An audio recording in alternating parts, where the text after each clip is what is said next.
En este video mostraremos la forma de configurar el perfil de simulación dentro de OrCAD Capture para obtener las curvas características de un transistor bipolar.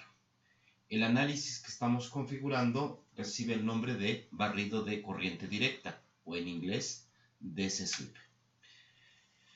Bien, el circuito que estaremos probando en esta ocasión es un circuito con un transistor bipolar, el cual lo hemos construido un circuito básico que se muestra en este momento en la pantalla, el cual usa un transistor 2N2222, transistor tipo NPN, en el cual lo hemos alimentado tanto en la base como en la malla colector emisor con dos fuentes de corriente directa. Si nosotros hacemos el análisis de DC de este circuito, podemos encontrar que dado este voltaje, hay una corriente de base que hará que el transistor esté operando en alguna de las regiones activa o saturación, no está en corte, toda vez que se genera una corriente en la unión base-emisor polarizando al transistor, y quisiéramos encontrar en qué momento se va a alguna de estas regiones. Del otro lado, la fuente de voltaje B1 que está marcado polarizará al transistor en su malla colector emisor, provocando una caída de voltaje en esta resistencia y haciendo que el voltaje colector emisor tenga un valor que será precisamente el que nosotros utilizaremos para saber la región de operación. Pero nuestro interés no es determinar el voltaje, la corriente de operación dados estos valores, sino el determinar el comportamiento del transistor para cuando variamos tanto el voltaje en la base como el voltaje que está conectado en la malla colector emisor. Lo que vamos a obtener es una familia de curvas, ya que para distintos valores de voltaje de base, el voltaje que está en la fuente B2, obtendremos distintas corrientes de base que nos cambiarán la corriente de colector, y eso hará también que cambie el voltaje colector emisor. Y si además nosotros cambiamos esta fuente, nuestro voltaje colector emisor irá desde un valor alto hasta un valor bajo, permitiendo que nosotros observemos cómo el transistor va desde la región activa hasta la región de saturación. Obviamente, si la fuente que está conectada en la malla base emisor valiera 0, el transistor estaría en corte. La construcción del circuito es muy simple. Tomamos los elementos del lugar de Place Parts, buscamos aquí el Q2N2222, el cual está dentro de lo que es la librería de evaluación. Lo tomamos, lo colocamos, buscamos lo que son los resistores, obviamente resistores del área de la librería de Analogs, es el resistor que hay que utilizar. Y la fuente, pues es la fuente típica de DC, BDC, que también igual tiene que ser de la librería de fuentes. Y obviamente nuestra referencia, que la tomamos de este lugar, y le ponemos que es de la de fuentes el 0, la referencia el 0 volts. Son los elementos que hemos utilizado y que los hemos colocado en este lugar. La conexión, pues todo el mundo sabe hacerla. Nuestro perfil de simulación, que en este caso ya está definido y solamente vamos a revisarlo, es un barrido de DC Sweep. El barrido de DC puede configurarse para una sola fuente, o podemos hacer lo que se denomina un barrido anidado, es decir, barrer dos fuentes, hacer que varíen dos fuentes. La fuente primaria que estamos variando es justamente la fuente B1, y la estamos diciendo que varíen desde un valor inicial de 0 hasta un valor final de 25 en incrementos de 0.1, mientras que la fuente B2, que también nos interesa variarla para obtener distintas corrientes de base, va a variar desde un valor de 1 hasta un valor de 5 en incrementos de 1, es decir, voy a tener 5 curvas, una para cada corriente de base que se genera para cada valor de esto. Una vez que hemos configurado el tipo de análisis y las características y las propiedades del análisis, los parámetros de este análisis, estamos listos para hacer la simulación, la cual la aplicamos en este lugar. En este momento no lo voy a hacer para que nada más veamos el resultado y vemos qué fue lo que se configuró. El resultado que obtenemos dentro de lo que es el paquete de proof, en el cual precisamente vemos las gráficas, son como lo habíamos mencionado, 1, 2, 3, 4, 5 gráficas de cómo está cambiando la corriente de colector del transistor para la variación de la fuente B1, pero en realidad en este caso no hemos colocado en el eje horizontal al voltaje B1, sino que hemos hecho un cambio de esta variable al voltaje de colector del transistor, lo que viene a ser nuestro voltaje colector emisor. Recuerden que el emisor está conectado a tierra y eso nos da 0 volts, por eso este voltaje puedo creer que es el voltaje colector emisor. Lo que observamos es que conforme el voltaje colector emisor va disminuyendo,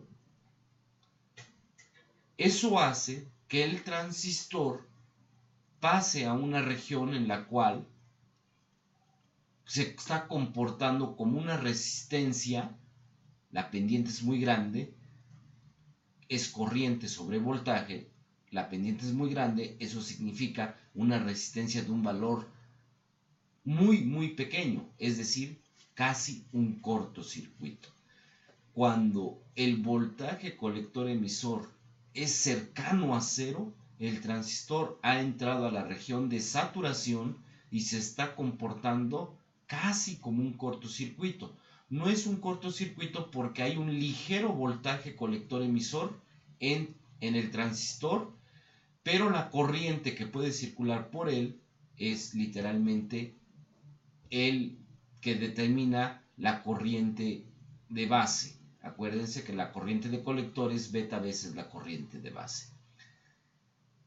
Mientras el transistor no entra a la región de saturación, nosotros vemos que la corriente de colector es casi constante. En la vida real así es como se comportan los transistores, con ligera variación de corriente en esta región, que es lo que le vamos a llamar la región activa. En la región activa nosotros podemos aproximar el comportamiento del transistor como una fuente de corriente, porque la corriente casi es constante, controlada por la corriente de base que se ha colocado gracias a la fuente B2, la fuente que está en el lado de la base, que genera la corriente de base de cada uno de los casos. La relación entre la corriente de base y la corriente de colector que tenemos es el factor beta, el factor de ganancia de corriente. Estas son las curvas características del transistor y se obtienen mediante este procedimiento. Solo para completar la configuración de cómo tenemos esas gráficas es muy sencillo. El eje horizontal dentro de lo que es plot, en la definición de ejes se puede cambiar aquí en OrCAD Capture, sí se puede hacer el cambio de variable del eje, algo que no, desafortunadamente en Multisim no se puede hacer, y eso complica un poco obtener estas curvas dentro de Multisim. No obstante, hay procedimientos para hacer esos cambios mediante salvar variables y después en un paso posterior hacer la gráfica. Pero como nos interesaba solamente obtener las gráficas, la sugerencia en este caso sí es utilizar OrCAD Capture. El eje, la variable del eje, en este caso estamos eligiendo justamente dentro de las variables de salida el voltaje de colector del transistor, voltaje colector emisor, y eso es lo que estamos poniendo en el eje X, Después, para poner la corriente de colector, pues nada más en la parte de Add Trace ponemos que queremos la corriente de colector, que es lo que se ha puesto en este corriente de colector del transistor, ¿de acuerdo? Podemos también tener los nombres alias y por eso es que en este caso aquí ya había elegido la corriente de colector del transistor. Si quisiéramos graficar otras cosas también se pueden y también las podemos tener. La sugerencia para cuando incorporamos este tipo de gráficas a nuestras tareas es, dentro de la opción Windows, hay una opción que precisamente nos dice la copia hacia lo que es el clipboard, para que solo copiemos esta gráfica y no estemos haciendo capturas de pantalla de todo lo que es el ambiente de la simulación. Lo que a nosotros nos interesa solo es la gráfica. Por esa razón se les recomienda hacer este tipo de captura. Copy to clipboard, y después de eso lo llevamos a nuestro archivo de Word, nuestro archivo de PowerPoint, lo que querramos, para después generar nuestro archivo PDF, que es lo que entregamos como resultado de nuestros ejercicios. Favor de hacerlo de esta forma y no hacer capturas de pantalla. Del mismo modo, los circuitos, igual no hacemos captura de pantalla. En la parte de la ventana, nuevamente, hacemos copia de la figura, o seleccionamos todo esta parte y le decimos con un botón derecho pues el copy, ¿de acuerdo? El copy, para de esa forma llevarnos solo el circuito y no hacer toda la captura de la pantalla. Bien, para completar el video, déjenme mostrarles en este caso el manual, la hoja de datos del fabricante para este transistor, donde nosotros vamos a ir recuperando algunos datos de interés, como son el máximo. Aquí están todos los máximos de los parámetros del transistor que lo debemos de tener en cuenta para protegerlo. El máximo voltaje colector emisor que el transistor soporta, en este caso el 2N2222, es 40 volts. Si nosotros superamos este voltaje, el dispositivo se va a dañar. Lo mismo sucede para la parte de potencia. La máxima disipación de potencia es 1.5 watts para este dispositivo que está marcado, y dependiendo del encapsulado puede ser menor. Por ejemplo, tenemos algunos que soportan un máximo de 0.5 watts, es decir, 500 miliwatts. La corriente de colector máxima que este dispositivo soporta son 600 miliamperes. Aquí lo estamos viendo. Y otro parámetro importante para nosotros lo viene a ser, en este caso nos habla de las características de encendido, el parámetro beta, el cual el fabricante lo marca como la HFE. La HFE es un nombre, pues, hasta cierto punto anticuado, pero que se ha quedado en las hojas de datos de fabricantes, y es la ganancia directa en el emisor, y que lo marcaban como un parámetro híbrido. Era la forma por la cual utilizaron este nombre, HFE. El que nos interesa a nosotros, obviamente, es el de una HFE al menos de 100 con una máxima de 300. Pero este valor de beta solo es válido bajo estas condiciones: que estuviéramos trabajando a una corriente de 150 miliamperes y un voltaje colector emisor de 10 volts. Obviamente, si estamos trabajando a otras condiciones, otra temperatura, vean como la beta tiene variaciones significativas, y esa es la razón por la cual en ocasiones nosotros vemos cambios en los valores de voltaje de corriente que medimos en el laboratorio. Otro conjunto de parámetros están aquí, pero lo que muchas veces a nosotros nos interesa son las gráficas como esta, en la cual fíjense que nos marca que el parámetro beta HFE va variando para distintas corrientes de colector.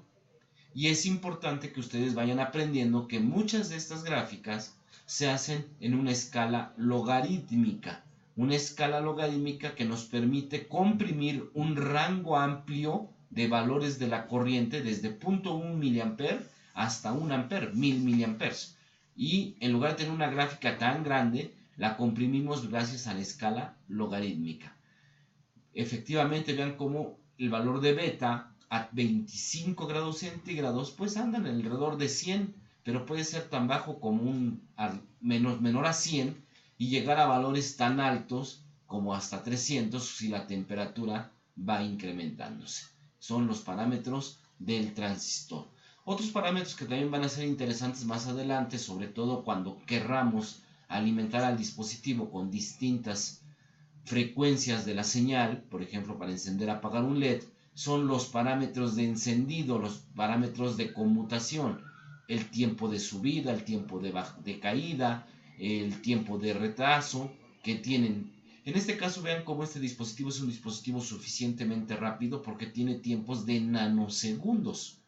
Eso significa que si yo trabajo con frecuencias de kilohertz, estos tiempos son para nosotros casi instantáneos y por eso podemos confiar mucho en que el transistor se va a comportar casi como un interruptor ideal que prende inmediatamente, que apaga inmediatamente. Pero si la frecuencia de la señal empieza a incrementar, pues obviamente estos valores van a ser significativos. Bien, sin más, con esto concluimos el video y espero que el material sea de utilidad para ustedes. Espero sus comentarios.